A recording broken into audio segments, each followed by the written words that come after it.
what's up, you all? It's Jay Prissy coming at you again. And yes, I did not change the shirt. This was 10 minutes later. I'm still into I Dream of Nene, episode 3 on this one. And also, if this is your first time watching this channel, baby, hey, what's going on? Subscribe to your girl. And I would like everybody to click those buttons. Yeah, click them up. Them thumbs up button, and also reply. Let me know your comments, what you thought of the show. I do reply back to people, so yeah, show you girls some love. Like I say, it's all good over here. Now, of course, I just want to get into the highlights of things that really caught my eye. Okay, Greg and his kids, that's all good and dandy. Now, Nene going over this venue for her wedding. Beautiful, beautiful mansion, French garden. I mean, you can't do nothing but love that.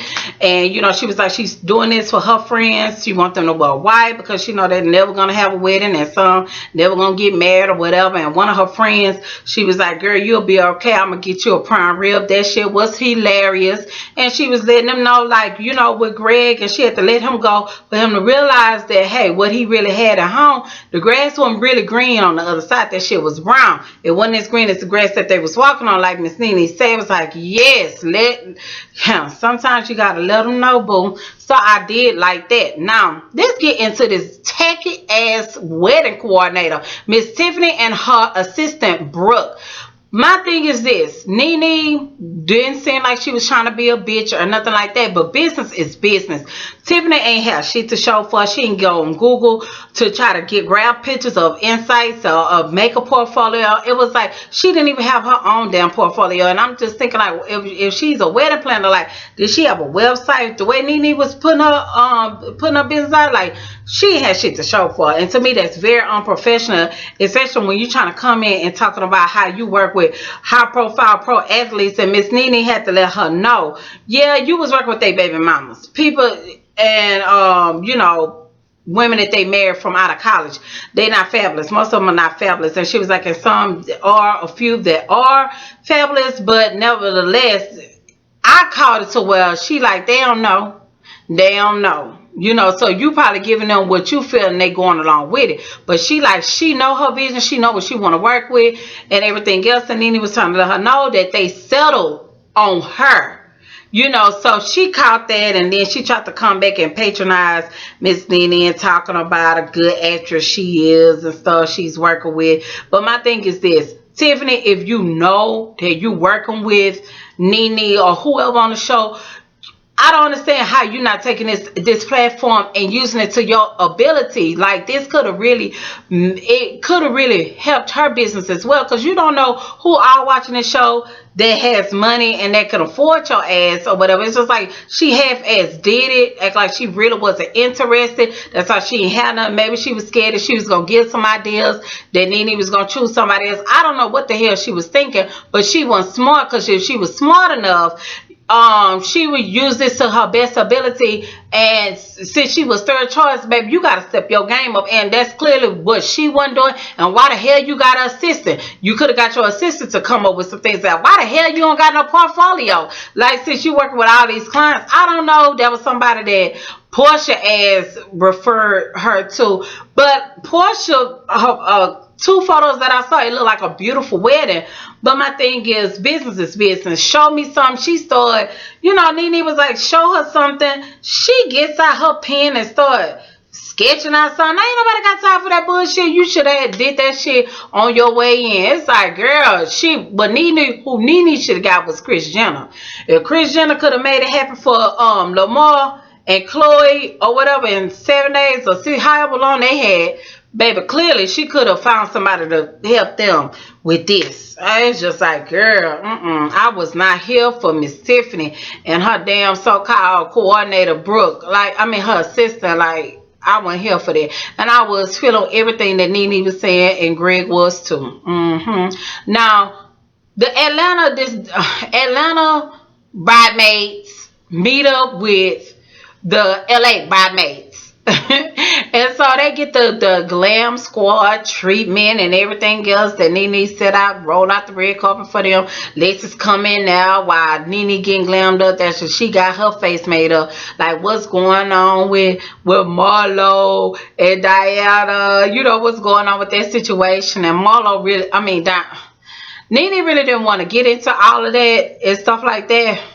But baby, you know, Lexus had to let her know she think Diana is jealous and she don't want her ass to get married. Now Nene was like, that ain't true. So they decide that they're gonna go to the dress shop.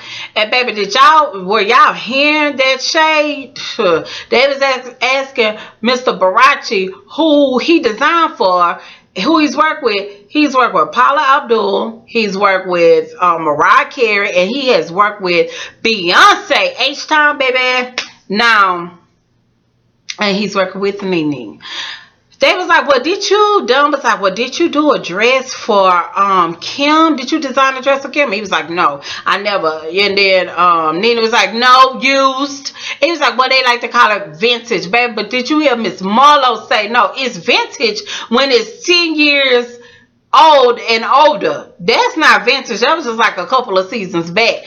But he was like, yeah. It was like, baby, you can't come for Marlo. Not with them labels and the fashions, baby. She know her history. Okay? Now, that was pretty interesting. They got Kim ass. It was like, yeah. But Nene, her dress is going to be gorgeous as we saw the finished product. But I'm glad that we're able to see how he puts it together, you know. So Laura was on there, and Laura looks good. You know, I ain't got no problem with that. But aren't y'all kind of surprised like they are friends? Because I would have never seen that coming. Not how Miss Laura was acting on Basketball Wives of LA this last time. It's like she was throwing a little shade, fraudness. It was like, girl, what personality are you? But probably with Nene, she probably don't act like that. Who knows? I don't know. But all I know is when it came down for the Mr. Chow down, that's when it hit. Like, you know, they had this private little place in Mr. Child's where they discussing about Nene and Greg and how she has love for Greg and they're going to give it a second try again, and it's all good. Dunn asking, well, how do you know he's changed? It's like, girl, shut up. You know, it was like Nene was letting her know, like, you know, he's making effort and he's showing her he's changed. Clearly Nene know his ass. She been with him almost damn 45 years now. So that was like pretty good. And she was like, the man that has ever, Greg, she's comfortable with Greg, and he's the only man that has ever that knows how to make love to her. So, you know, Bran, my friend, shout out to Bran. She was like, she don't see it. And I know most people probably look at Greg and like, you know, he probably don't look like he know what he doing. But trust me, if Nene say he know how to make love to her, trust me, Greg know what he doing. See, people always go for the outside and thinking a guy flashy and all this other stuff, and then when you get him in bed, it's like, baby, I gotta school you one-on-one. I thought you knew what to do. But baby, it be the ones that you least expect know how to get down with the get down. I'm just telling you what I heard on the street. Okay? Yeah. But anyways, she was letting them know. Also, Nene brought up the fact of, you know, do Diana feel a certain kind of way about her and Greg being together and all this other stuff. She was like, because Lexi said that, you know, she felt like that you're not happy for me. So Nene just put it out on the table. You know, Diana was like, no, that's not true. Do you really feel like that? And she was like, no, she didn't. And her and Lexus was getting into it.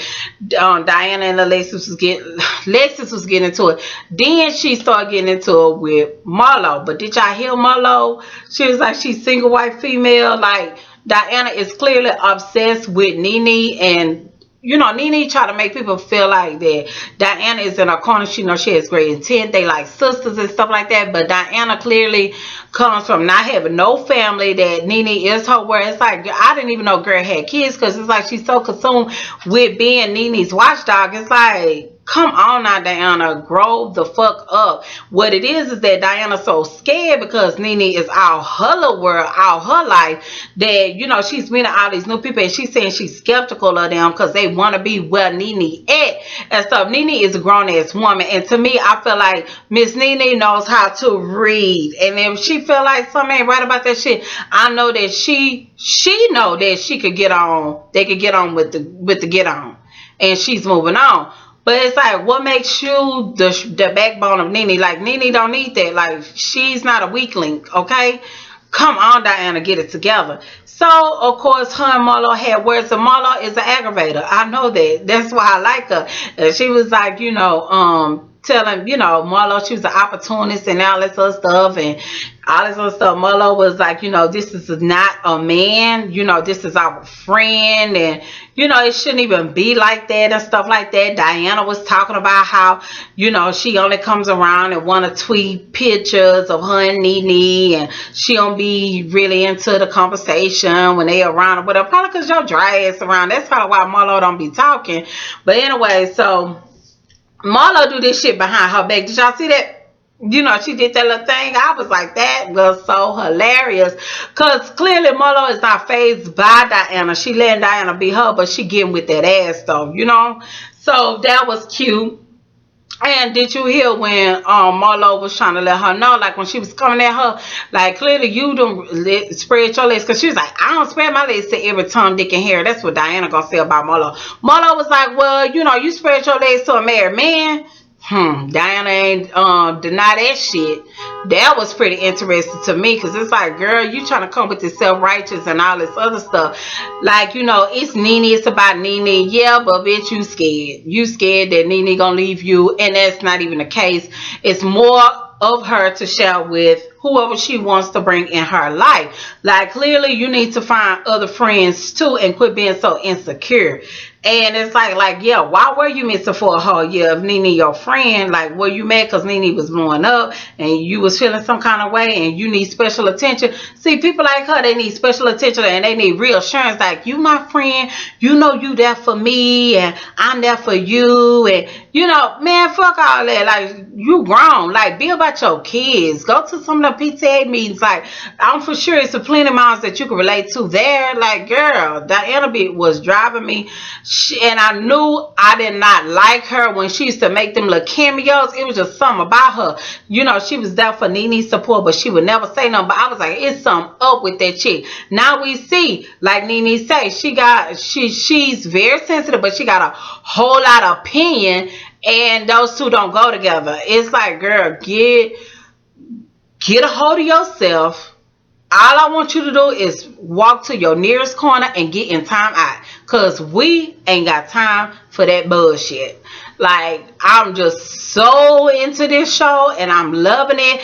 And I like the fact that we are seeing all these different characters and all this other stuff going on. Did y'all see how Laura was sipping her straw, looking around like, oh, this shit is just got real up in here.